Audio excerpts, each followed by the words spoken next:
There's one called histrionic personality disorder. I wonder what the root of the word histrionic is. Hysteria. It's hysterical. You know, the thing that's very famous as a medical disorder that wasn't actually real, that was just another way for men to say this is crazy bitch syndrome. So basically, if you get diagnosed, which once again, if you look it up, the gender ratio, people who have histrionic personality disorder are, vast majority of them are women. Interesting.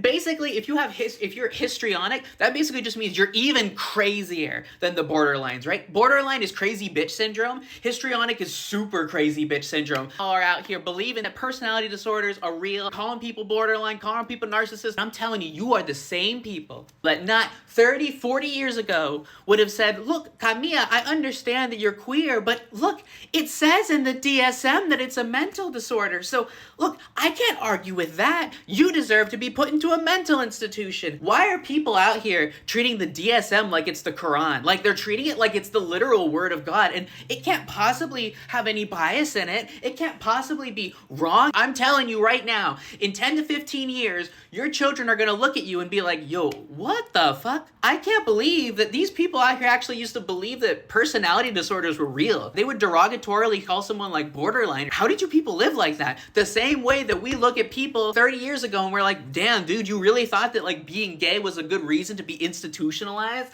You know what? One day I'll make a video specifically about narcissism, because that's a whole other can of fucking worms and bullshit and stuff like that. But at the end of the day, the most important fucking point is that we're not actually having empathy for people, right? Someone who's labeled as borderline, you're just labeled as crazy bitch syndrome, rather than somebody who has a history of trauma and a history of mistreatment, who deserves help, who deserves to get help and love and support from people and not just locked up into a fucking institution because you're a crazy bitch. So why don't we actually start empathizing with people instead of trying to run behind all these medical labels and all this shit just so we can divide people and stuff like that, when what we really need is to love people. God damn it, I think I'm